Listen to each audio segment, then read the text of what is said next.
sekali lagi saya reminder ya, yang tidak bermasalah dengan jaringan harus komodem ya.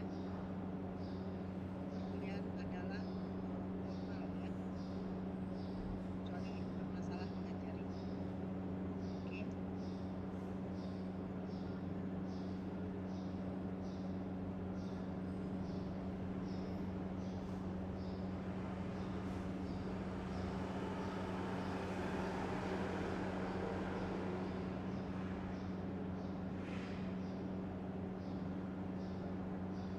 Sudah terlihat slide-nya? Sudah terlihat slide-nya? Sudah, oke.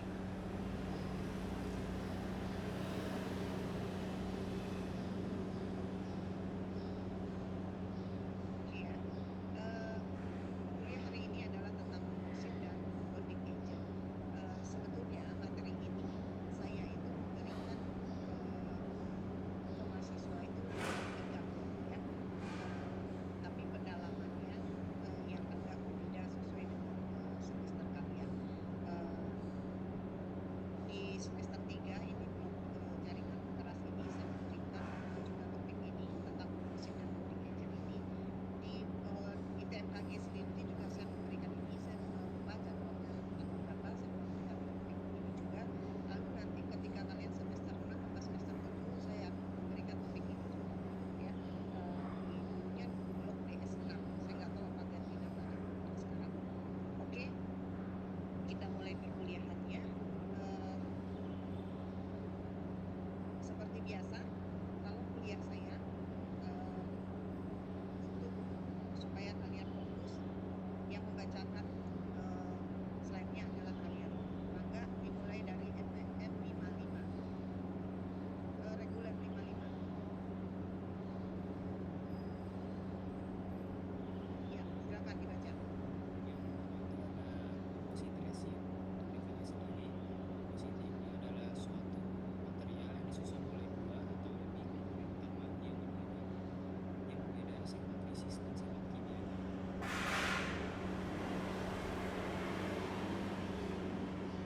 Seperti di sini terdapat kristalase komposit resin yang dibagi menjadi dua, pertama adalah filler dan matrix organik.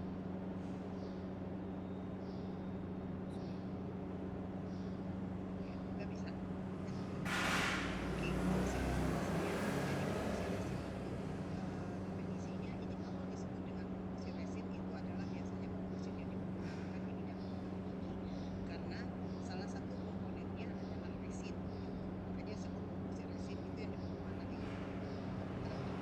Tapi definisi komposit sendiri semuanya material ya. Jadi baik itu material bahan, material tata laut, material bangunan, ada istilah kompositnya. Jadi secara umum komposit itu didefinisikan sebagai suatu material yang disusun oleh dua atau lebih komponen utama yang berbeda sifat fisik dan sifat kimianya. Kalau komposit secara umum itu gabungan material, yaitu material ini terdiri yang pertama adalah logam. Setelah logam itu ada keramik, setelah keramik itu ada polimer, lalu yang keempat itu komposit. Nah, itu ada yang dimaksud dengan komposit kalau secara general itu bisa gabungan antara logam dengan keramik, bisa logam dengan polimer, bisa keramik dengan polimer. Nah, itu kalau komposit secara umum. Jadi gabungan dua atau lebih material yang ketika digabungkan dia tetap dengan sifat fisik dan kimianya ya. Nah, kalau khusus di kedokteran gigi yang disebut dengan komposit resin itu adalah gabungan dari dua atau lebih material ya, dengan komponen, salah satu komponen utamanya adalah resin ya. Nah, resin itu disebut dengan matrik organik ya. Matrik atau biasa di jurnal di buku-buku bisa kalian ketemukan matrik resin atau matrik organik ya. Nah, itu salah satu komposisinya. Nah, komposisi yang keduanya adalah filler ya, filler anorganik. Nah, filler anorganik itu macam-macam bentuk dan bahannya ya. Bisa zirkonia, bisa alumina, bisa silika ya, nah macam-macam. Kemudian di dalam kalau komposit resin kedokteran gigi itu pasti ada namanya coupling agent ya, coupling agent dan ada inisiator dan aktivator ya dalam jumlah yang kecil dan bisa jadi ada komponen yang lain misalnya untuk warna dan komponen lainnya dalam jumlah yang kecil ya. Nah ini yang disebut dengan komposit resin kedokteran gigi ya. Jadi kalau kalian ditanya sebutkan 3 komponen utama dari komposit resin ya itu harus menyebutkannya. Yang pertama adalah matrik organik, yang kedua adalah filler anorganik, yang ketiganya coupling agent. Itu 3 komponen utama yang berperan penting dalam material komposit resin ya.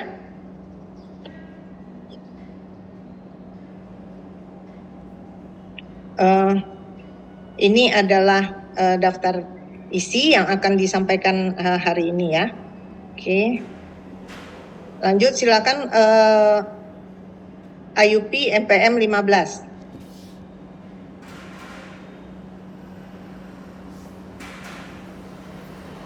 IUP MPM 15. Komposisi matriks campuran dari 2 monomer dimetakrilat base monomer. Sebentar. Kamu siapa namanya? Cindy? Ya.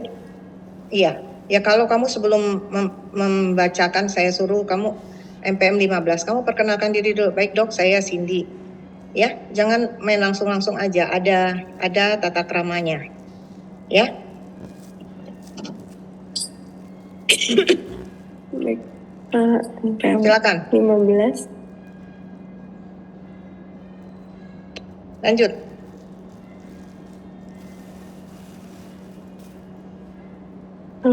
Bagi dok, komposisi matriks campuran base monomernya terdiri dari bis GMA atau bisphenol video metakrilat dan sama UDMA uretan dimetrakrilat. Hasil yang dipakai itu 3:1. Penambahan GMA-nya itu terdiri dari derajat konversi tinggi, penambahan jumlah filler, dan kekerasan matriks resin meningkat karena ikatan silang meningkat.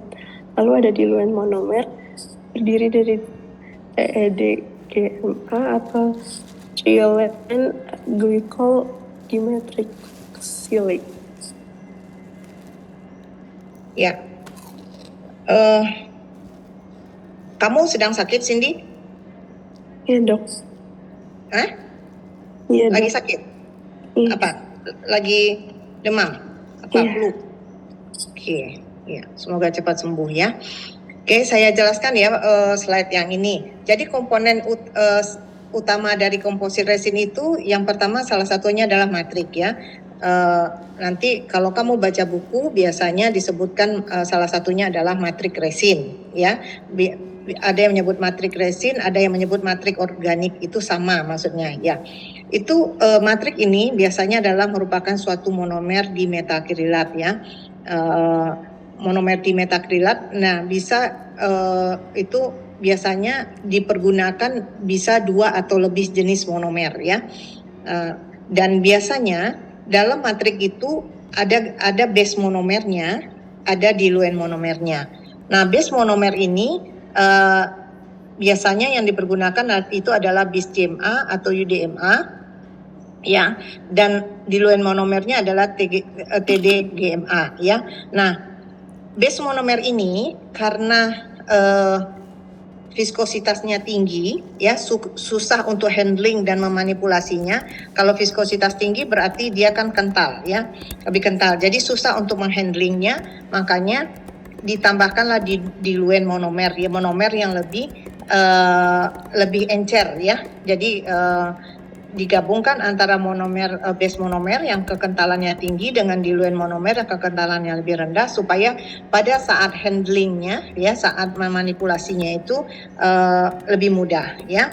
Nah, biasanya perbandingannya itu antara base monomer dan diluent monomer itu 3:1 dalam volume ya, 3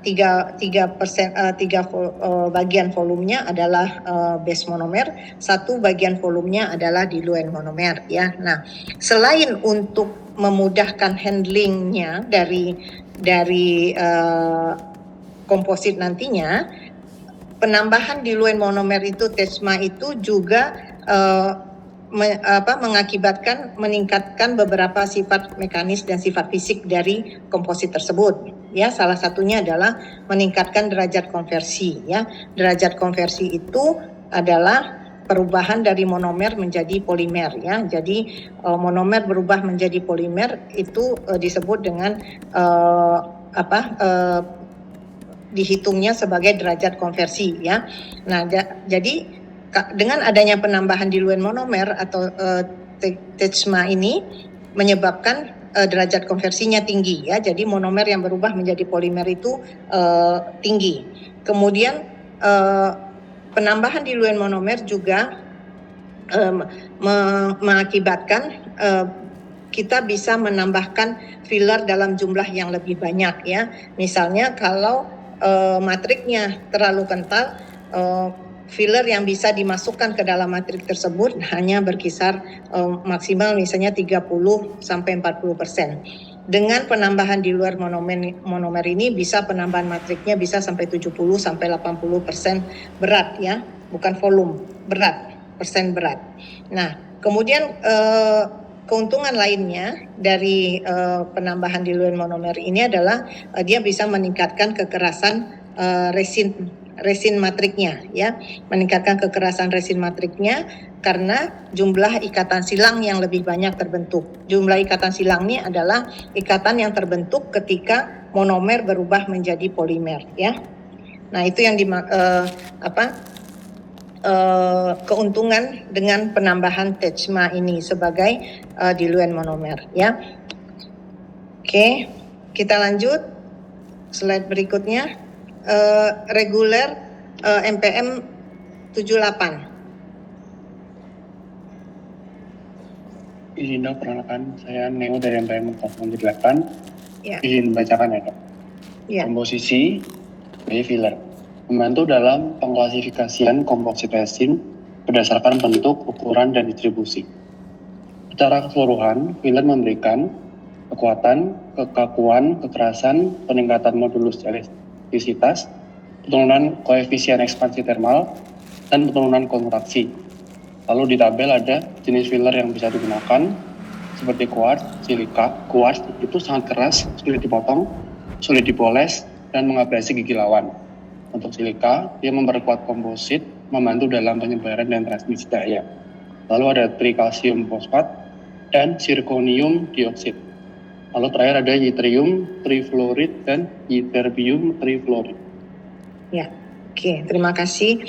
Nah, komposisi yang kedua adalah filler ya. Nah, filler ini fungsinya dalam komposit resin kedokteran gigi itu dia akan memperkuat komposit resin tersebut sebagai material restorasi maupun sebagai material rehabilitasi ya. Jadi kalian harus sudah paham ya sekarang karena udah semester 3 apa itu restorasi, apa itu rehabilitasi ya.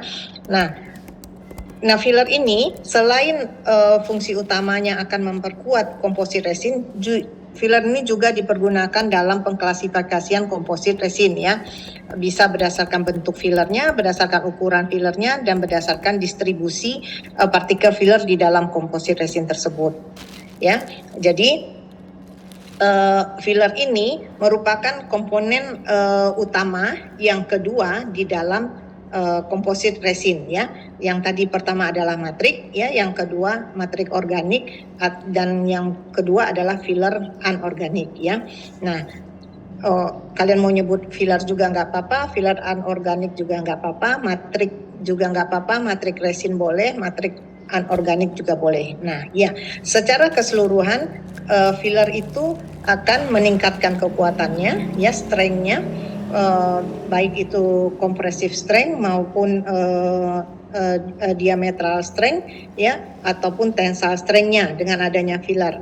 Kemudian juga dia akan meningkatkan kekakuan ya atau modulus elastisitas. Kalau kamu ingat pelajaran sifat mekanis ya, kekakuan itu dalam sifat mekanis itu disebut dengan modulus elastisitas ya. Lalu meningkatkan kekerasannya, hardness-nya ya. Kemudian kekakuan itu sama dengan peningkatan modulus elastisitas, lalu menurunkan koefisien ekspansi termal dan menurunkan kontraksi atau shrinkage dari komposit tersebut ketika dimanipulasi ya. Jadi itu adalah keuntungan penambahan filler di dalam komposit resin ya. Dan adapun filler yang biasa digunakan tuh contohnya adalah seperti disebutkan quartz, silika dan yang lain-lainnya ya, di mana saat ini banyak komposit yang mempergunakan campuran antara zirkonia dengan silika ya. Nah, komposit yang beredar sekarang ini kebanyakan menggunakan zirkonia dan silika ya. Masing-masing filler yang dipergunakan itu dia mempunyai kelebihan dan kekurangannya masing-masing ya. Seperti quartz itu dia sangat keras ya. Sulit dipotong, sulit dipoles. Jadi ketika kita memoles itu dia akan sulit terpotong. Dan dampak lainnya yang kurang baik adalah ketika fillernya itu tidak terpoles dengan baik, akan muncul di permukaan restorasi komposit tersebut, dia akan dapat mengabrasi gigi lawan ketika digunakan ya. Nah, salah satu filler lagi yang banyak digunakan pada komposit saat ini adalah silika ya.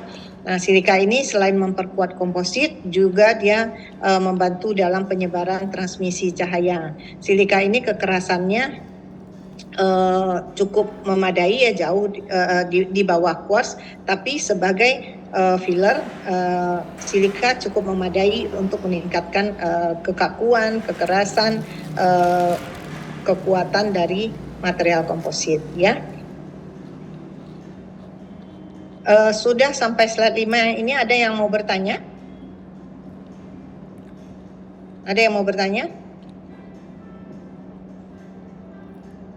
Kalau tidak ada, saya anggap semuanya mengerti ya, dan kita lanjutkan untuk slide selanjutnya. Oke, IUP MPM 3.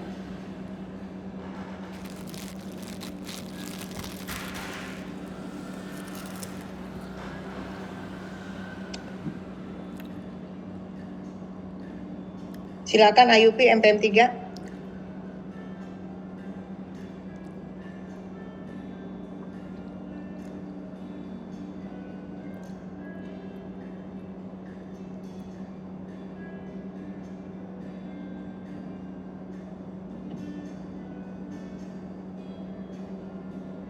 Halo?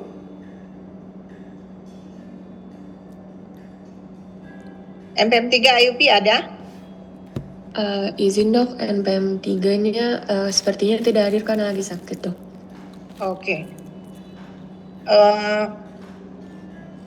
Tolong nanti di WA namanya ke saya ya.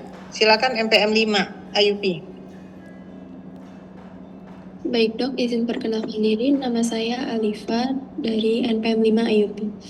Selanjutnya adalah komposisi coupling agent. Fungsinya adalah untuk mengikat matriks organik dan partikel filler anorganik, lalu mentransfer stres ke partikel filler.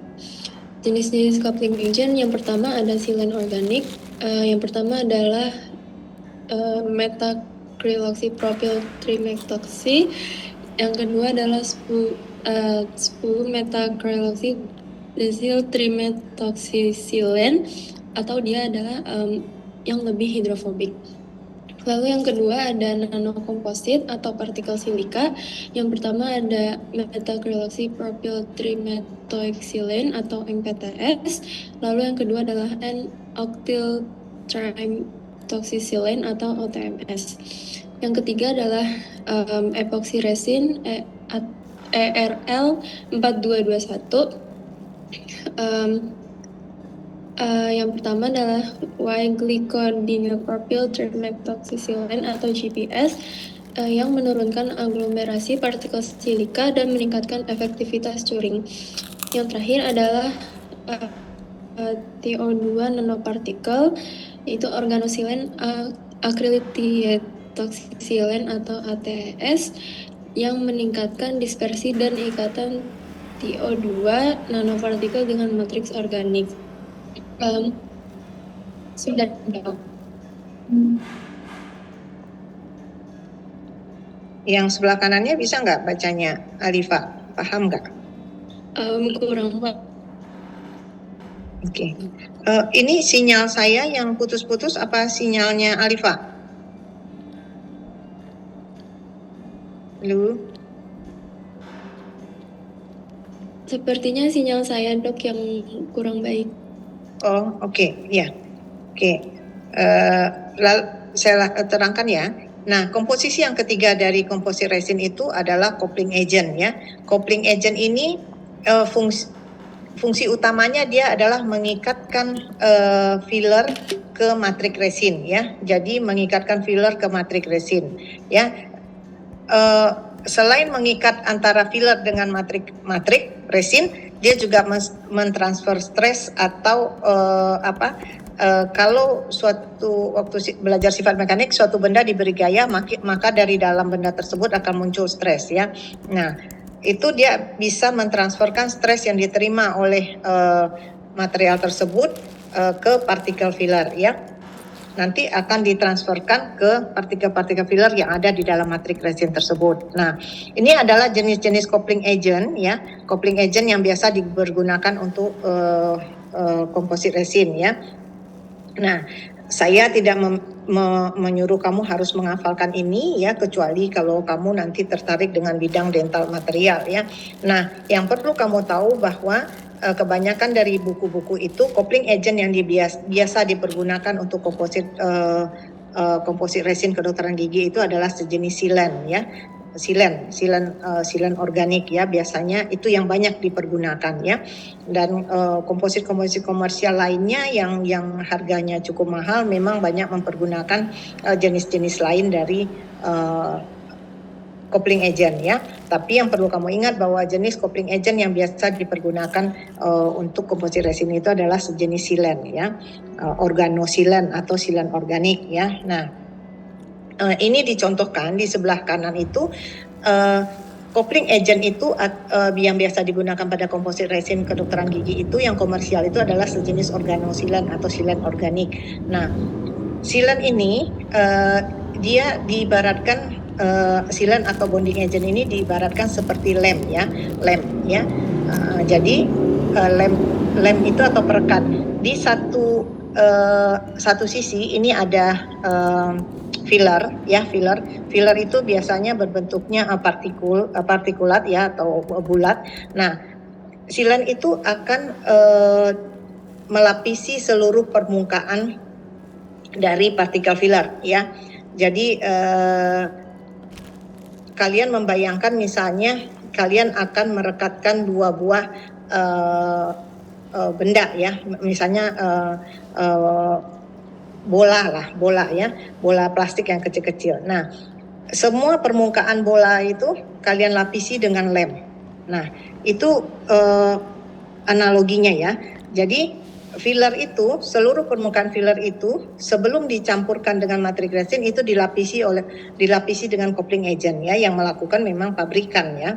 Dilapisi dengan coupling agent.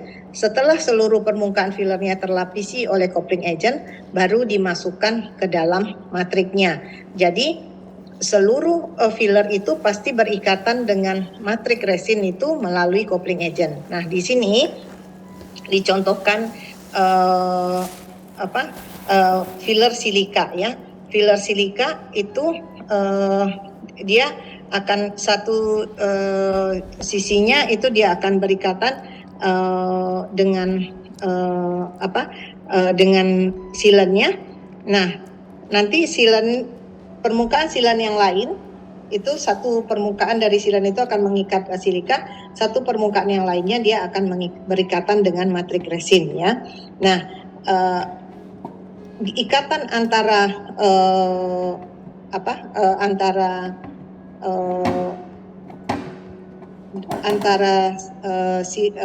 partikel filler ya dengan silen itu dia akan membentuk ikatan membentuk ikatan namanya ikatan sebentar saya lupa, berikatan melalui ikatan silang ya, ikatan silang berbentuk berbagai macam bentuknya, bisa yang linear, bisa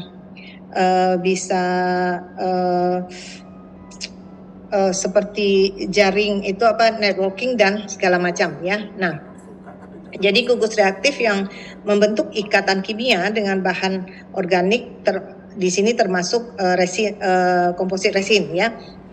Nah, itu fungsi dari coupling agent. Nah, yang lainnya molekul silan ini ketika berikatan itu dia akan mengalami hidrolisis ya, yang membentuk ikatan silanol, di mana yang berikatan dengan partikel filler dengan gugus karboksil itu dia akan membantu polimerisasi dengan matrik organik ya.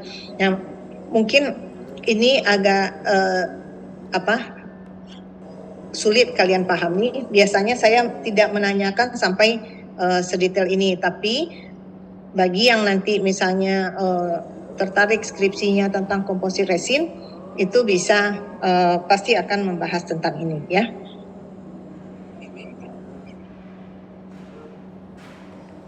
Kita lanjut slide berikutnya. Silakan yang reguler MPM 77.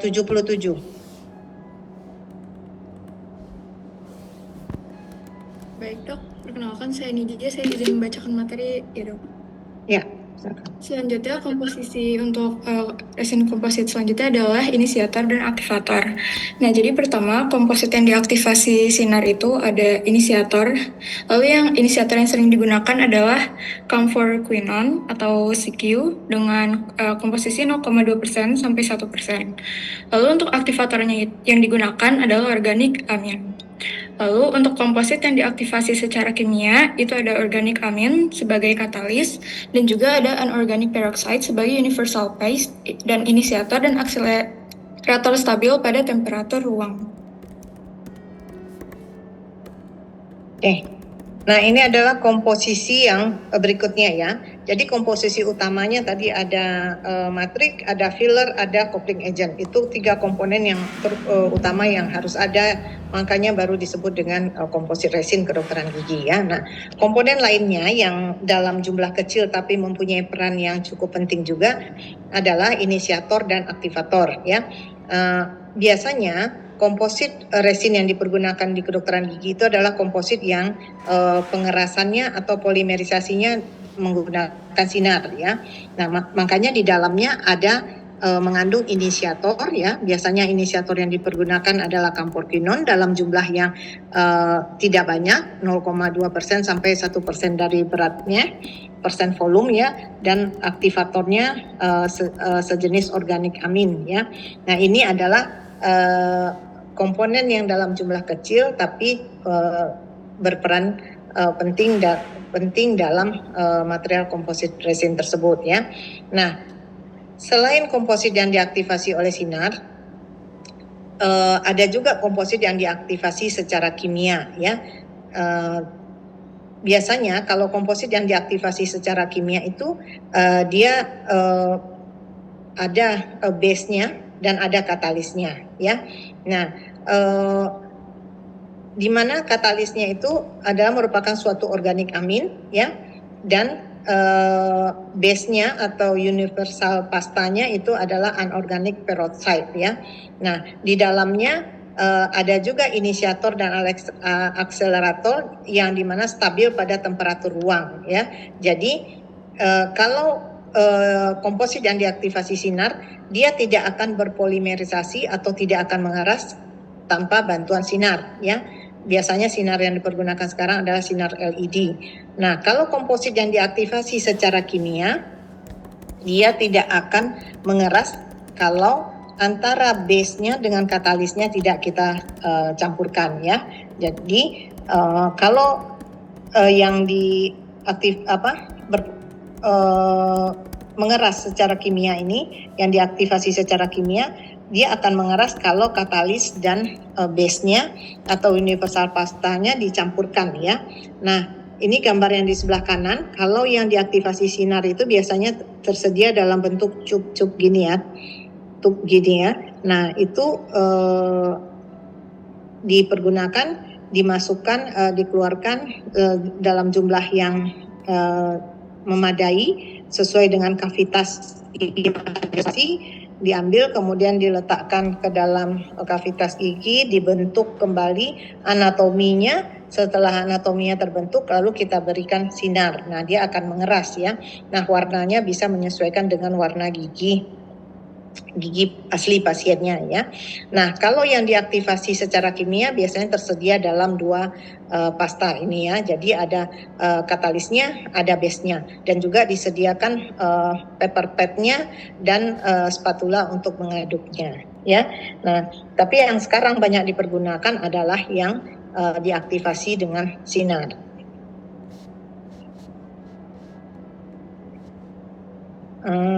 Silakan selanjutnya IUP MPM1.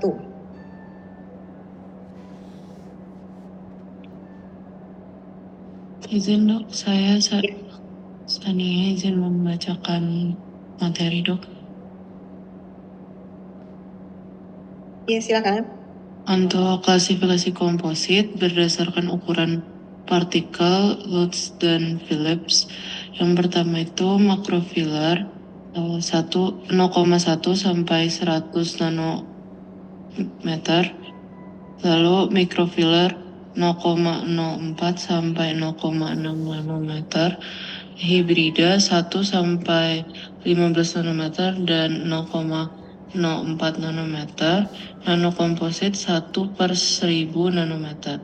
Lalu nanokomposit dibagi jadi 2, nanofiller 5 sampai 75 nanometer dan nanocluster 0,7 nanometer. Sudah dok. Ya, terima kasih. Nah, tadi sudah disebutkan ya, filler itu fungsinya selain meningkatkan sifat mekanis dari komposit resin, filler itu juga dipergunakan dalam pengklasifikasian komposit ya. Jadi pengklasifikasian komposit yang beredar di pasaran, komposit komersial itu biasanya diklasifikasikan berdasarkan fillernya ya. Dan klasifikasi yang terkenal itu berdasarkan menurut Lutz dan Phillips ya. Nah, berdasarkan ukuran partikelnya. Ini adalah contohnya komposit yang ada makrofil dengan ukuran partikel seperti yang sudah disebutkan tadi, lalu komposit mikrofil, lalu komposit hibrida, campuran antara makro dan mikro, lalu yang sekarang kebanyakan komposit itu yang beredar adalah nanokomposit ya, nanokomposit. Nah, nanokomposit itu merupakan gabungan dari partikel dalam ukuran nano yang ada nanofillernya dan ada nanoclusternya. Ini bisa kalian lihat dari gambar yang sebelah kanan ya. Jadi komposit yang sekarang itu fillernya menggunakan dalam ukuran nano, yang disebut dengan nanometer itu jika ukurannya kecil dari 100 nanometer ya. Kalau lebih dari 100 nanometer sampai 500 nanometer itu ada jurnal atau referensi yang menyebutnya sebagai fine particle ya, tapi atau ada juga yang menyebut submikron ya, atau di bawah 1000 nanometer ya, itu ada juga yang menyebut submikron ya. Kalau udah 1000 itu 1 mikron ya. Nah, ini adalah contoh partikel filler komposit yang banyak beredar saat ini, di mana itu gabungan antara nanofiller dan nanocluster. Nanocluster itu adalah yang biru ini ya. Jadi partikel filler dalam ukuran nanofiller itu digabungkan ya, jadi ukurannya udah mikro ini ya, gabungan dari beberapa banyak partikel nanofiller. Nah, kemudian dia sudah menjadi ukuran makro. Nah, nanti ditambahkan juga dengan partikel yang nanofiller ya. Nah, itu nanofiller itu akan mengisi celah-celah yang kosong di antara partikel nanocluster ini ya. Jadi ada istilah nanofiller, ada istilah nanocluster ya. Nah, ini pengklasifikasian komposit resin secara umum yang banyak dikenal saat ini ya. Walaupun ada pengklasifikasian lain, tapi ini yang umum dipergunakan. Dan sekarang komposit yang beredar itu kebanyakan adalah komposit dengan partikel fillernya nano, ya, nano komposit. Selanjutnya regular MPM 11. Baik, dokter, izin untuk membacakan. Sebelumnya perkenalkan, saya Rahmanisina Nadia. Ya. Izin untuk membacakan mengenai polimerisasi komposit.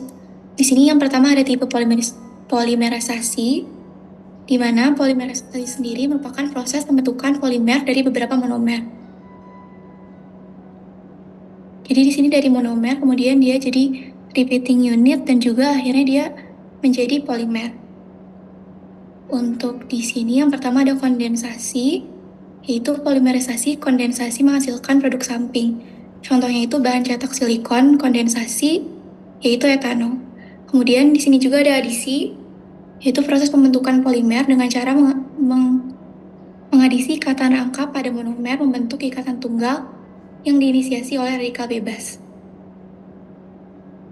Contohnya itu komposit Kg ke P adisi, di mana dia cepat dan tidak menghasilkan produk samping. Iya, terima kasih. Saya jelaskan ya. Jadi komposit resin itu, ya, komposit resin kedokteran gigi itu baik yang diaktifasi oleh sinar maupun diaktifasi secara kimia, dia tersediakan dalam bentuk pasta. Nah, ketika kita memanipulasinya masih dalam bentuk pasta, nah tentu setelah kita manipulasi, kita letakkan di dalam kavitas atau rongga gigi yang karies untuk restorasi, tentu kita mengharapkan dia mengeras ya, kekerasannya yang memadai, yang kalau bisa menyerupai kekerasan gigi. Nah, proses komposit tersebut mengeras itu disebut dengan polimerisasi ya, polimerisasi. Jadi komposit itu mengeras itu disebut juga dengan berpolimerisasi ya, baik menggunakan polimerisasinya baik menggunakan sinar maupun secara kimia. Nah, lalu apa definisi dari polimerisasi itu? Polimerisasi itu adalah proses pembentukan polimer dari beberapa monomer ya. Jadi ketika komposit itu masih dalam bentuk pasta, itu dia matriknya itu kita sebut masih dalam bentuk monomer ya. Nah, ketika dia sudah mengeras baik secara kimia maupun secara menggunakan sinar, itu dia sudah bertransformasi dari monomer menjadi polimer ya. Jadi monomer itu awalnya dia mempunyai ikatan rangkap ya, dan ketika diinisiasi oleh sinar maupun secara kimia, ikatan rangkapnya itu terputus ya, lalu ikatan tunggal itu akan membentuk membentuk namanya mer itu akan berulang-ulang membentuk rantai yang lebih panjang, yaitu yang disebut dengan polimer ya. Ini SMA kalian sudah belajar lah kimia ini ya. Nah, jadi poin yang dari sini yang perlu kalian pahami itu polimerisasi itu adalah proses pembentukan rantai panjang polimer dari monomer ya. Nah, adapun jenis-jenis polimerisasi komposit di material komposit yang umum diketahui adalah berpolimerisasi secara kondensasi dan berpolimerisasi secara adisi ya. Jadi ada dua tipe polimerisasi, adalah polimerisasi kondensasi dan polimerisasi adisi. Polimerisasi kondensasi ini biasanya untuk komposit resin tidak menggunakan jenis polimerisasi yang kondensasi, karena polimerisasi kondensasi ini dia mempunyai produk sampingnya atau byproductnya berupa salah satu contoh material yang mempunyai produk samping itu adalah bahan cetak silikon ya. Bahan cetak silikon kondensasi dia berpolimerisasi secara kondensasi dan dia ada produk sampingnya berupa etanol ya. Nah, kalau komposit resin kedokteran gigi itu dia berpolimerisasi secara adisi, di mana proses polimerisasinya itu adalah seperti yang saya jelaskan pada gambar yang di sebelah kiri ini ya. Jadi pembentukan rantai polimernya itu dengan mengadisi ikatan rangkap pada monomer ya menjadi ikatan tunggal, lalu kemudian diinisiasi oleh radikal bebas membentuk rantai panjang polimer ya. Keuntungan dari polimerisasi adisi itu adalah dia lebih cepat dan tidak menghasilkan produk samping ya. Ini komposit KG ini maksudnya komposit kedokteran gigi umumnya berpolimerisasi secara adisi ya. Jadi untuk komposit resin polimerisasinya, proses polimerisasinya adalah polimerisasi secara adisi ya.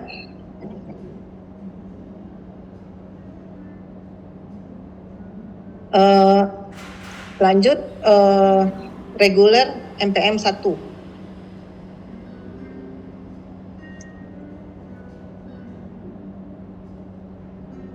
Silakan reguler MPM 1. Baik,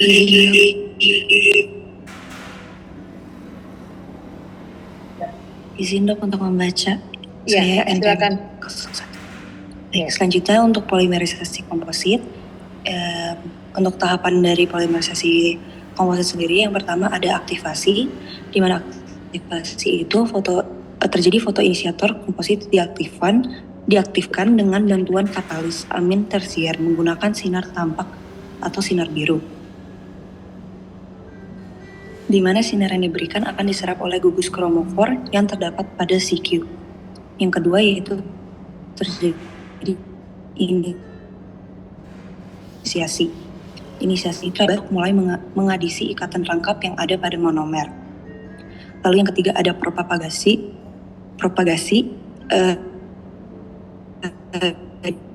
di mana setelah radikal bebas menghiasi rangkap monomer, lalu molekul tersebut akan melakukan perpanjangan rantai dengan menambahkan setiap unit monomernya. Tetapi pada propagasi sendiri terdapat beberapa titik akan berhenti dan determinasi. Propagasi terdapat pertumbuhan rantai menjadi molekul yang lebih besar terjadi sangat cepat. Lalu tahap yang terakhir yaitu yang keempat ada terminasi, di mana rantai radikal dari tahap propagasi akan dideterminasi oleh reaksi bimolekular antara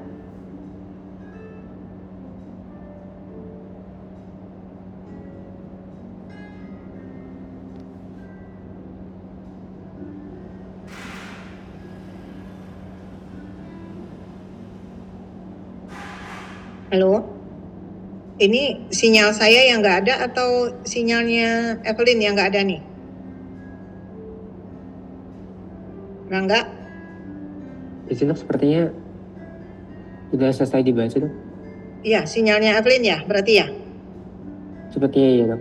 Ya, oke. Saya lanjutkan menjelaskan ya. Nah, kita masuk ke tahapan polimerisasi dari komposit ya.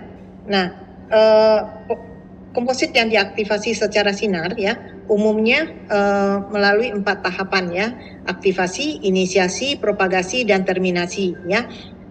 Ada buku yang menyebutkan 4 tahapan, ada buku juga yang menyebutkan 3 tahapan ya. Jadi kalau 3 tahapan itu aktivasi dengan inisiasinya itu bisa disatukan, itu disebut juga dengan aktivasi, propagasi, dan terminasi ya. Nah, saya mengambil dari buku yang menyebutkan 4 tahapannya ya. Jadi aktivasi itu adalah tahapan di mana pertama kali sinar yang diberikan itu akan mengaktifkan fotoinisiator, yang tadi fotoinisiatornya adalah camphorquinon di dalam komposit resin itu menghasilkan radikal bebas ya. Nah, jadi kalau saya tanya radikal bebas itu terbentuk pada tahapan apa? Ya, jadi kalian tahu ada tahapan aktivasi ya.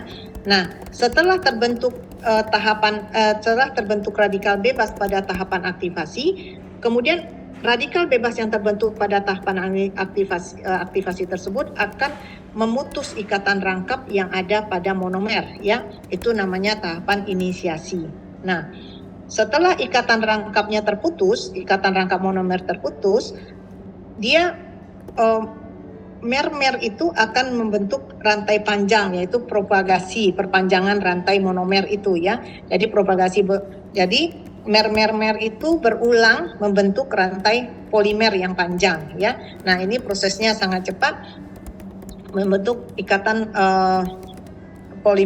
rantai polimer yang panjang. Nah, pada akhirnya akan terjadi penghentian pertumbuhan rantai monomer itu yang disebut juga dengan terminasi ya. Nah, terminasi ini akan reaksinya itu terjadi dari reaksi bimolekuler dari rantai dari monomer itu sendiri ya, dari dua radikal bebas yang dihasilkan pada proses aktivasi tadi, yang dia akan menghentikan sendiri proses perpanjangan rantai tersebut yang disebut dengan terminasi ya. Jadi ini adalah 4 tahapan polimerisasi di mana ketika sinar diberikan kepada material komposit tersebut, maka sinar itu akan mengaktifasikan fotoinisiator yang ada pada komposit, yaitu tadi camphorquinone, menghasilkan radikal bebas. Itu disebut dengan tahapan aktivasi. Radikal bebas yang dihasilkan akan memutus ikatan rangka pada monomer, itu tahapan inisiasi. Lalu monomer yang sudah menjadi ikatan tunggal itu akan mengalami perpanjangan rantai atau propagasi membentuk polimer. Nah, akhirnya setelah monomer itu membentuk ikatan panjang akan diterminasi sendiri oleh reaksi bimolekuler dari dua radikal bebas yang ada pada di dalam material komposit tadi ya. Nah, itu tahapan dari polimerisasi komposit.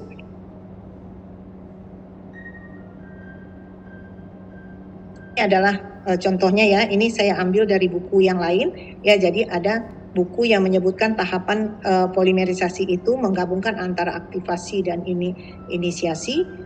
Kemudian tahapan yang keduanya propagasi dan yang terakhirnya adalah terminasi ya.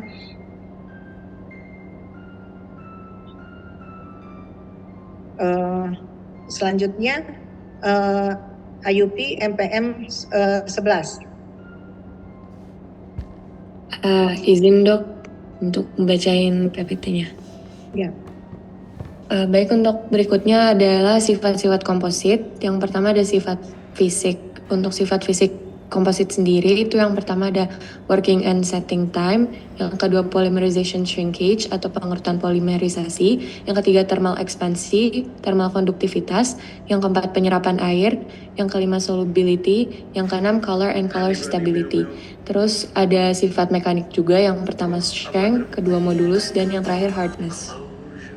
Ya, nah untuk komposit resin ini tidak semua sifat mekanis dan sifat fisik yang kalian pelajari itu penting ya. Jadi sifat mekanis dan sifat fisik yang kalian pelajari di semester 2 itu tergantung dari material, apa saja sifat mekanisnya yang penting, apa saja sifat fisiknya yang penting. Nah, untuk komposit resin ini sifat fisik yang pentingnya adalah working dan setting time ya. Jadi komposit resin tersebut harus mempunyai waktu kerja dan waktu pengerasannya yang cukup memadai ketika dokter gigi akan memanipulasi komposit resin tersebut ya. Jadi maksudnya gini,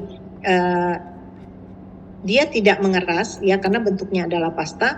Dokter gigi harus punya waktu yang cukup untuk membentuk komposit resin tersebut membentuk anatomi giginya ya, jadi mengembalikan anatomi giginya ya sesuai dengan anatomi gigi ya. Jadi misalnya gini, ketika merestorasi kelas 4 ya, kelas 4 lah ya, kelas 4 itu kelas 4 Nadine, karies kelas 4 tuh di daerah mana?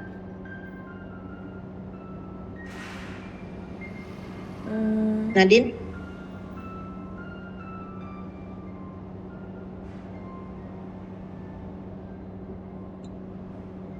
Halo?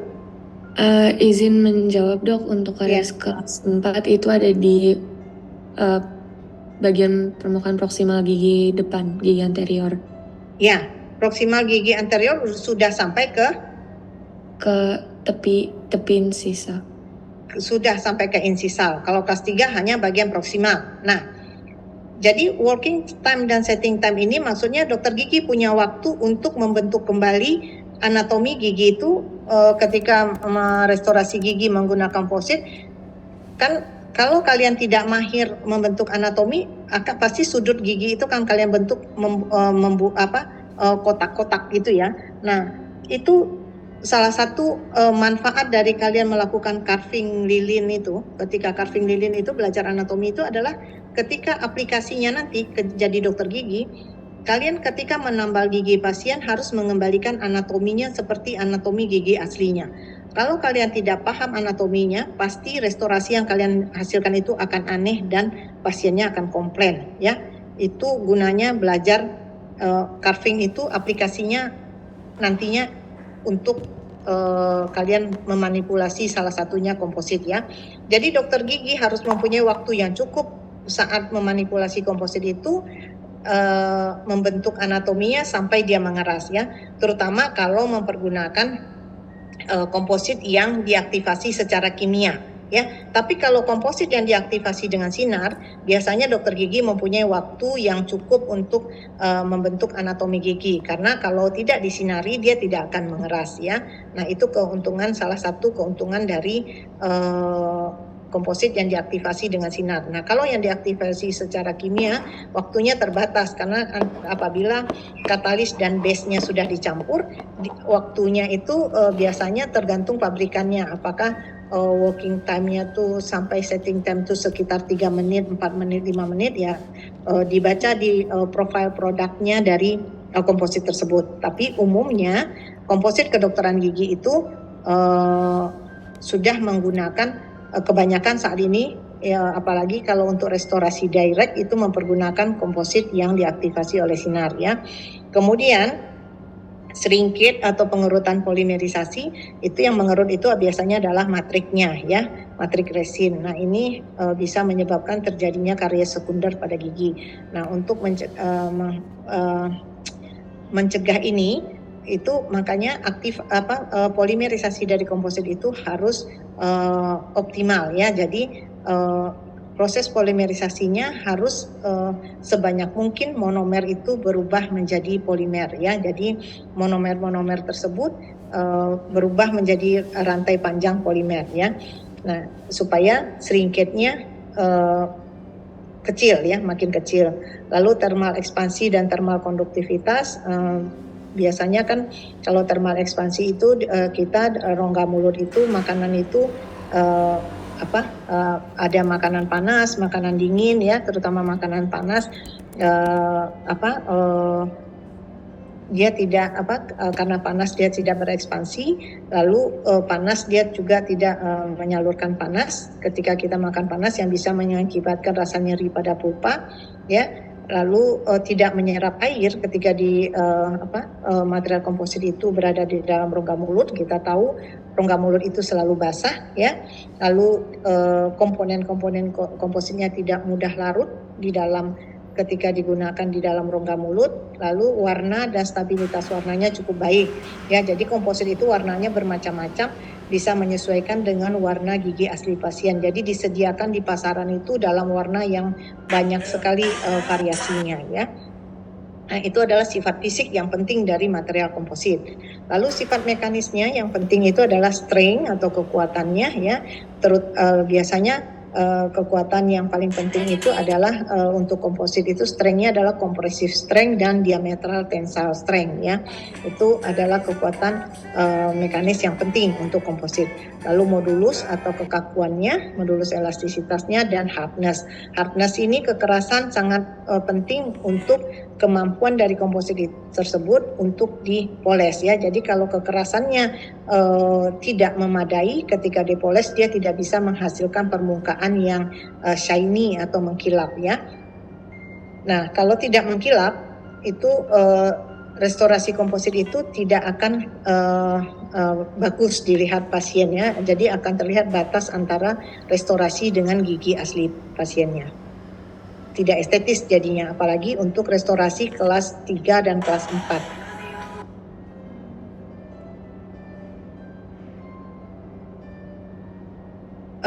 Silakan lanjut reguler MPM 27. Izin membacakan dok, nama saya Mikael Jafar. Ya, oke. Selanjutnya tuh ada sifat klinis yang penting. Yang pertama ada depth of cure, terus ada intensitas sinar, jarak sumber sinar dan filler atau kandungan, ukuran dan jenis. Terus ada radiopasitas atau barium, strontium dan zirconium. Terus ada wear rates-nya, ada biokompatibilitasnya, ada bisphenol A dan dimetrakrilat estrogenik atau in vitro test. Terus ada DOC yaitu 2 sampai 2,5 mm. Terus ada lama penyinarannya sekitar 20 detik. Terima kasih, Dok. Iya, sama-sama. Jadi tadi ada sifat yang penting selain sifat fisik dan sifat mekanis, ada sifat klinis yang penting dari komposit tersebut ya. Apa saja sifat klinis yang penting? Tadi kebanyakan kan sudah saya sampaikan, kebanyakan komposit yang dipergunakan sebagai material restorasi direct saat ini adalah komposit yang diaktifasi oleh sinar ya. Kompositnya bentuknya seperti pasta ya. Nah, sifat klinis yang penting adalah depth of cure atau kedalaman penyinaran ya. Kedalaman penyinaran dari komposit itu sangat tergantung dari intensitas sinar yang dikeluarkan oleh alat penyinarannya, light curingnya. Ini kalian lihat ya di gambar sebelah kanan. Ini adalah alat light cure-nya ya. Kemudian jarak sumber sinar itu maksudnya jarak antara tip. Kursor saya bisa dilihat nggak, Mikael? Bisa, Dok. Bisa ya. Nah, ini kalau yang dimaksud dengan intensitas sinar itu adalah sinar yang dikeluarkan dari alat light curing ini ya. Alat light curing ini. Ya, itu intensitas sinarnya seberapa besar itu harus selalu dikalibrasi dengan menggunakan namanya light meter ya. Light meter. Lalu jarak sumber sinar. Jarak sumber sinar itu adalah jarak antara ujung tip dari alat light curing ini ke permukaan dari restorasi kompositnya ya. Nah, itu jarak sumber sinar. Dari referensi dikatakan bahwa jarak antara sumber sinar dengan permukaan dari komposit resin ini adalah intimate contact atau berkontak rapat ya. Kontak rapatnya itu biasanya jaraknya disarankan paling jauh adalah sekitar 1 mm atau berkontak rapat kalau dilapisi permukaan dari restorasi komposit itu mempergunakan namanya celluloid strip atau matrix strip ya. Nah, jadi harus sedekat mungkin jaraknya. Kemudian kedalaman penyinaran itu juga dipengaruhi oleh filler ya, kandungan filler, ukuran dan jenis filler. Jadi ada makin banyak kandungan fillernya itu tergantung dari jenis fillernya, dia bisa menyerap sinar yang diberikan lebih banyak atau dia memantulkan sinar itu lebih banyak atau dia meneruskan sinar itu lebih banyak ya. Nah, kemudian sifat klinis yang penting lainnya adalah radiopasitas. Radiopasitas itu adalah kemampuan material komposit itu untuk terlihat ketika di ronsen ya. Jadi komposit itu karena material yang estetis, jadi kadang-kadang kalau dokternya bagus melakukan restorasinya tidak akan terlihat itu tambalannya ada tambalan komposit, karena kalau dokternya pintar melakukan itu warnanya betul-betul sama dengan warna gigi dan tidak terlihat batasnya antara restorasi komposit dengan gigi aslinya.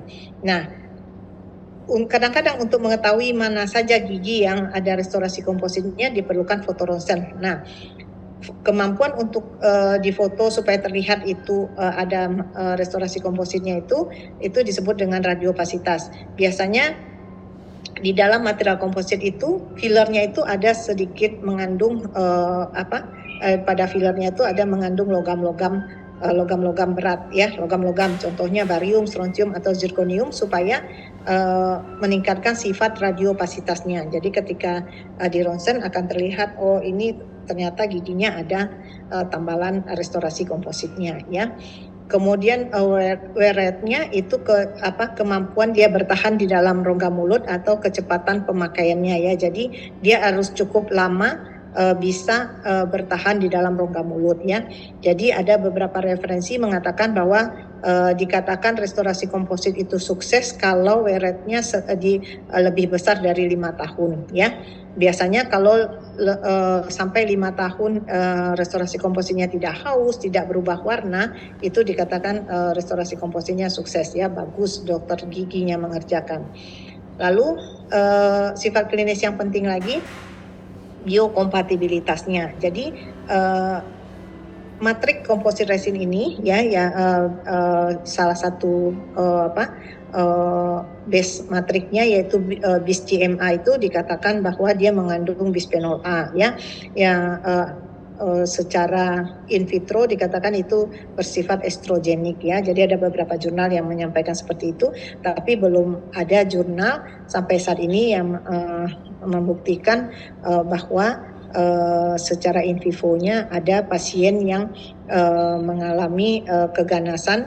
Estrogenik ini lebih kepada perempuan ya, mengalami keganasan karena tambalan restorasi kompositnya ya. Ini uji secara in vitro mengatakan begitu ya. Nah, itu adalah sifat klinis yang penting ya. Jadi depth of cure, kita kembali lagi ke depth of cure dari komposit itu, kamu harus baca technical profile dari komposit yang digunakan ya. Biasanya pabrikan itu menulis di technical profile produknya depth of cure-nya, kedalaman penyinarannya adalah sekitar 2 mm untuk warna, misalnya warna A3 ya, lama penyinarannya sekitar 30 detik, itu ada di technical profile-nya. Tapi secara umum untuk warna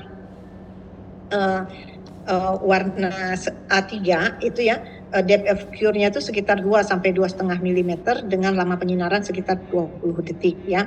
Nah, jadi 2 sampai 2,5 mm itu maksudnya seperti gambar yang kanan ini ya. Ini diibaratkan ini adalah restorasi komposit ya. Nah, depth of cure-nya itu tuh jadi kalau dia disinari, kekerasan bagian permukaan dan bagian bawahnya, misalnya ini pada 0 mm sampai 2 mm itu kekerasannya sama ya. Jadi kalau di sini kekerasannya misalnya 50 Vickers hardness number ya, 50 VHN, pada bagian bawahnya yang 2 mm ini bagian bawah misalnya itu kekerasannya tetap sama 50 VHN juga ya. Jadi itu yang disebut dengan depth of cure, kedalaman penyinarannya. Nah, kalau penyinarannya itu antara kekerasannya itu tidak sama antara bagian atas dan bagian bawahnya yang pada 2 mm misalnya, itu berarti degree of konversinya, konversi dari monomer berubah menjadi polimer juga makin berkurang ya. Jadi misalnya diibaratkan pada ketebalan 1 mm degree of konversinya itu adalah 65% dari monomer berubah menjadi polimer. Itu kalau makin ke bawah itu monomer yang berubah menjadi polimer itu makin sedikit. Nah, akibatnya kekerasan yang bagian atas dengan bagian bawah itu berbeda. Di atas lebih keras daripada bagian bawahnya. Nah, makanya perlu membaca technical profile dari setiap produk komposit itu yang akan digunakan. Apakah dia mengatakan bahwa maksimal pengaplikasiannya 2 mm dengan warna apa, lalu lama penyinarannya berapa lama. Tapi secara umum degree of konversi itu sekali mengaplikasikan komposit itu adalah untuk ketebalan restorasi 2 sampai 2,5 mm ya. Nah, ini saya ambil dari buku studi depan ya. Ini khusus konservasi gigi. Nah, nanti kalian kalau belajar lebih banyak tentang konservasi gigi akan menemukan referensi ini ya.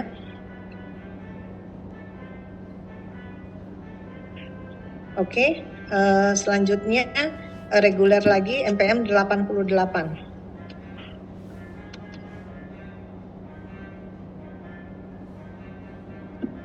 Baik, nama saya Prasanta Jua dengan NPM 888, izin untuk membacakan dok. Ya, Sifat klinis yang penting itu exposure time-nya 20-60 detik, tergantung jenis ketebalan dan warnanya. Kalau ada mikrofiller itu dia lebih besar daripada makrofiller, partikel kecil menyebar kan lebih banyak cahaya.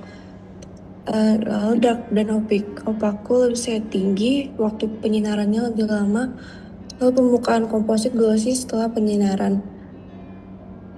Inhibisi udara pada permukaan dicegah celluloid strip atau matrix strip. Lalu ada finishing dan polishing. Terima kasih dok. Ya, terima kasih. Lalu sifat klinis yang penting lainnya tadi ya, exposure time atau lamanya penyinaran ya, dari berbagai macam produk komersial komposit itu rentang waktunya itu adalah 20 sampai 60 detik untuk ketebalan material kompositnya sekitar 2 mm ya. Tadi udah kalian lihat gambar sebelumnya ya. Nah, 2 mm. Jadi kalau seandainya kavitas gigi itu kedalamannya sampai 3 atau 4 mm, kalian lakukan teknik layering atau incremental layer istilahnya di konservasi nanti. Jadi diberikan 2 mm dulu, kemudian disinari, kemudian ditambahkan lagi, kemudian disinari yaitu ya. Itu teknik incremental ya. Ada juga teknik oblik namanya ya. Nah, secara umum dari referensi dikatakan bahwa exposure time-nya sekitar 20 sampai 60 detik untuk ketebalan restorasi komposit 2 mm. Nah, tapi tadi sudah saya jelaskan juga tergantung dari jenis, ketebalan dan warna dari komposit yang digunakan ya.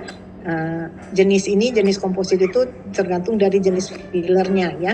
Ada filler yang bisa menyerap sinar lebih banyak, ada yang meneruskan sinar atau malah bahkan atau memantulkan sinar ya. Lalu ketebalan dari restorasi ya mempengaruhi waktu penyinaran dan warna. Ini sebelah kanan adalah contoh warna ya, warna dari komposit. Makin gelap warnanya, waktu penyinarannya makin lama. Atau bisa dimodifikasi kalau warnanya lebih gelap, kita melakukan manipulasi komposit tersebut, mengaplikasikan komposit tersebut dengan ketebalan yang dikurangi. Misalnya warna yang lebih gelap kita menyinarinya dengan ketebalan 1 mm supaya tidak terlalu lama penyinarannya. Misalnya setiap 1 mm kita sinari 20 detik, kemudian kita tambahkan lagi layer berikutnya 1 mm sinari lagi 20 detik ya. Jadi warna makin gelap itu waktu penyinarannya lebih lama ya. Tapi kalau terlalu lama pasiennya juga pegel ya membuka mulutnya ya. Ini adalah contoh warna. Jadi warna dari komposit ya, ini namanya side gate ya. Jadi kita bisa memilih warna yang sesuai dengan warna gigi pasien ini. Side gate ini ada yang lebih lengkap dari ini yang warnanya banyak sekali ya. Nah, yang lainnya exposure time-nya itu waktu penyinarannya itu juga tergantung dari ukuran filler ya. Tadi udah dikatakan ada mikro dan makro filler, di mana kalau filler yang lebih kecil itu dia menyebarkan sinar lebih banyak, dan warna yang gelap atau yang opak ya, itu waktu penyinarannya lebih lama dibandingkan warna yang lebih muda ya, warna yang lebih terang. Nah, untuk menghasilkan permukaan komposit yang glossy yaitu yang mengkilap itu ya setelah penyinaran, biasanya kita setelah membentuk merestorasi komposit itu, ini kebetulan ini adalah pada incisivus lateral kelas 4 ya. Kelas 4 itu proksimal yang mencapai insisal ya. Nah, setelah dimanipulasi kompositnya, dibentuk anatominya, kemudian kita berikan matrix strip ya atau celluloid strip ya sebelum disinari. Jadi kalau menggunakan matrix strip atau celluloid strip itu alat sinar yang kita gunakan, light curing yang kita gunakan itu ujung tipnya bisa kita letakkan sedekat mungkin atau berkontak rapat pada permukaan dari matrix strip atau celluloid strip ini ya. Nah, itu hasil akhirnya akan didapatkan permukaan yang glossy dari restorasi komposit yang kita lakukan ya. Nah, setelah disinari ada tahapan finishing dan polishing. Ini ada tahapan yang penting supaya restorasi itu menghasilkan permukaan yang halus dan kilap ya, kembali ke bentuk gigi aslinya.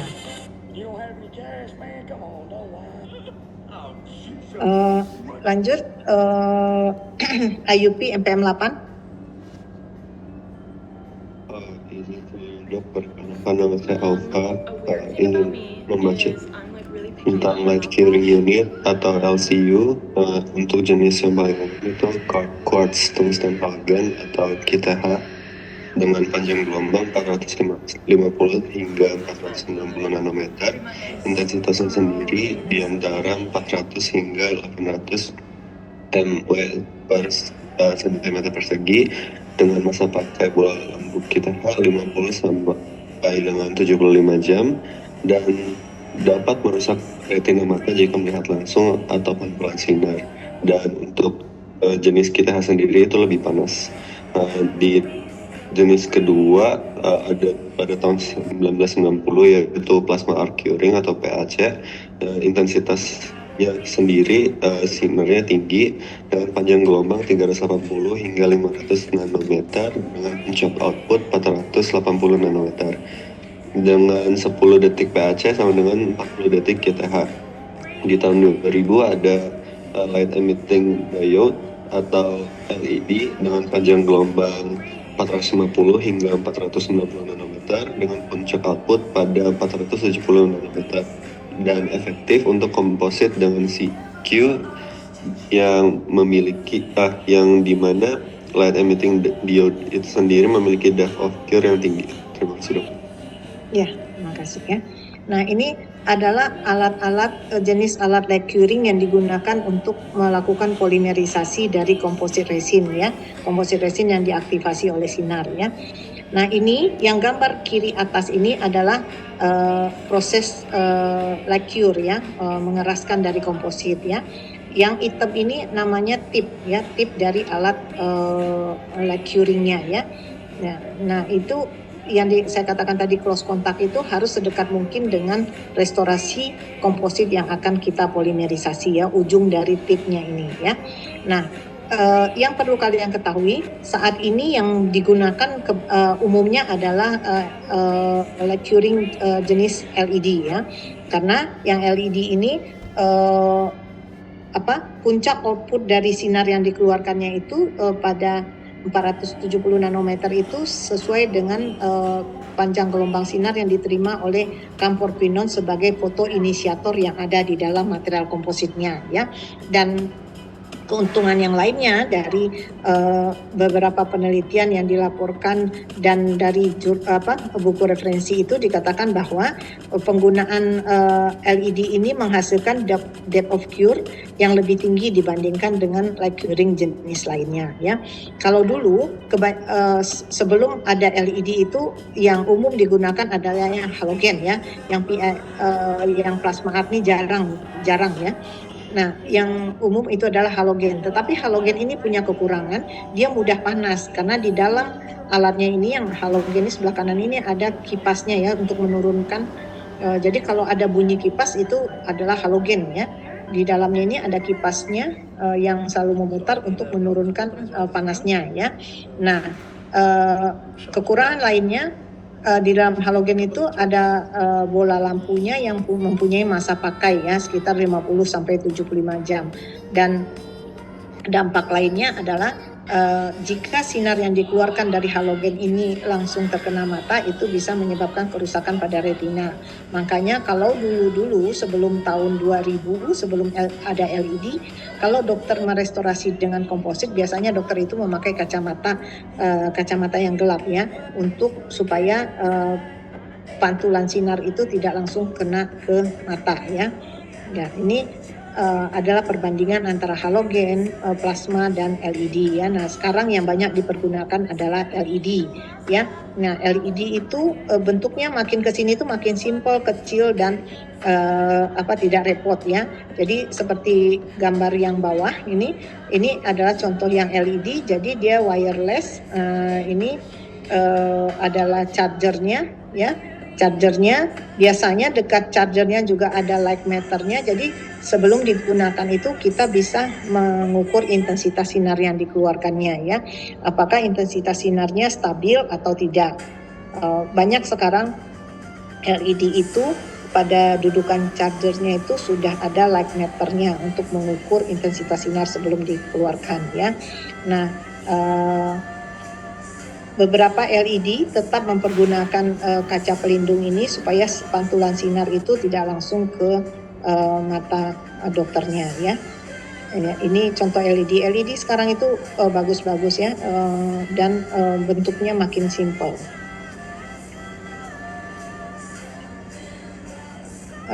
Selanjutnya kita masuk ke bonding agent ya. Jadi tadi kita belajar material komposit ya. Material komposit dengan komposisinya ya. Komposit itu bentuknya seperti pasta. Nah, material komposit itu yang akan kita gunakan sebagai bahan restorasi ke gigi, dia tidak bisa berikatan dengan gigi tanpa melalui bahan perekat juga yang akan mengikatkan komposit resin itu ke struktur gigi ya. Jadi kalian harus bisa membedakan antara coupling agent dengan bonding agent. Kalau coupling agent tadi yang memberikan adalah pabrikan ketika membuat material komposit ya. Jadi bukan kalian hanya tahu teorinya, ilmunya itu untuk pelajaran dental material. Tetapi bonding agent adalah material yang akan kalian gunakan ketika kalian memanipulasi komposit sebagai material restorasi direct ya. Jadi sebelum kalian memberikan menggunakan komposit, kalian harus memberikan bonding agent pada gigi. Nah, kita masuk sekarang ke bonding agent, material pengikat antara komposit resin ke struktur gigi ya. Silakan yang reguler NPM 89. Baik dok, izin perkenalkan diri. Sebelumnya saya Deva dari APM Regular 89. Untuk bonding agent itu sendiri, dia didefinisikan sebagai bahan yang merekatkan dua permukaan substrat komposit dengan gigi. Untuk jenis bondingnya terdapat chemical bonding, yaitu kovalen, ionic, dan metallic bonding. Lalu yang kedua ada physical bonding, yaitu ikatan sekunder, van der Waals, molecular interdiffusion, dan tiga ada mechanical interlocking. Lalu terdapat prinsip adesi, yaitu gaya tarik-menarik antara atom-atom dan molekul pada dua permukaan yang berbeda. Dua substrat yang direkatkan harus mempunyai close contact atau intimate contact. Good wetting dan intimate contact between adhesive with substrate, strong adhesion. Lalu kemudian terdapat dental adhesive system, yaitu untuk merekatkan bahan restoratif kedokteran gigi pada dentin dan enamel, dan bahan adhesif, yaitu bahan yang dapat berpenetrasi dan mengadakan intimate contact dengan substrat, serta membentuk rekat kuat antara gigi dengan bahan restorasi. Mungkin sekian, terima kasih. Ya, terima kasih. Ya, jadi bonding agent ini adalah bahan yang merekatkan dua permukaan substrat. Substratnya apa? Komposit dengan gigi. Ya, ini gambarnya ya. Contohnya ini adalah gigi yang akan direstorasi dengan komposit ya, di mana kariesnya ini pada sepertiga tengah dari gigi anterior incisivus sentral ya, yang mencapai ke insisal ya. Nah, setelah restorasi kavitasnya disiapkan sudah ready ya untuk diberikan direstorasi dengan komposit, terlebih dahulu diberikan bonding agent ya, karena komposit tidak bisa melekat pada struktur gigi tanpa bantuan bahan perekatnya itu bonding agent ya. Diberikan bahan bonding dulu ya. Nah, diberikan bahan bonding, kemudian di atas bondingnya ini adalah gambarnya pengaplikasian bonding agent pada kavitas gigi yang sudah disiapkan ya. Diberikan bonding agent dulu, baru kemudian komposit diletakkan di atasnya. Nah, jenis bonding itu adalah berbagai macam. Ini sudah belajar dulu pada sifat fisik ya di semester 2 pada ITMKG 1. Nah, komposit dengan struktur gigi itu ikatannya melalui ikatan mechanical interlocking ya, ikatan mekanis yang saling mengunci, mechanical interlocking nama ikatannya, di mana pada proses bonding antara komposit dengan struktur gigi ini berlaku prinsip adesi ya. Ini juga sudah kalian pelajari di sifat fisik ya.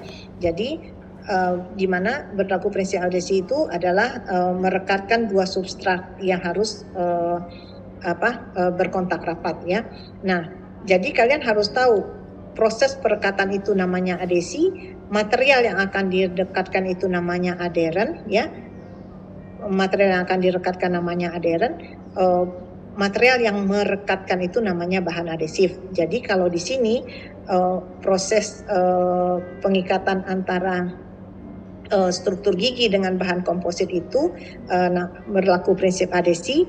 Gigi dan komposit itu adalah adherennya, bonding agent adalah adhesifnya, ya. Jadi istilah adhesi, adhesif, adheren itu dulu sudah kalian kenal pada topik perkuliahan sifat fisis dan sifat mekanis, ya. Ini gambar yang di sebelah kanan ini adalah contoh ikatan, berbagai ikatan pada jenis-jenis bonding, ya. Nah, khusus untuk komposit dengan struktur gigi, ikatannya itu adalah ikatan mechanical interlocking, ya. Ikatan mechanical interlocking, ya. Oke, kita lanjut. Tetap yang reguler 33. Baik, sebelumnya izin memperkenalkan diri, Dok. Saya Lakisa dari NPM 033. Izin membacakan, Dok. Untuk sudut kontak, yaitu sudut antara permukaan cairan dan permukaan padatan bila berkontak.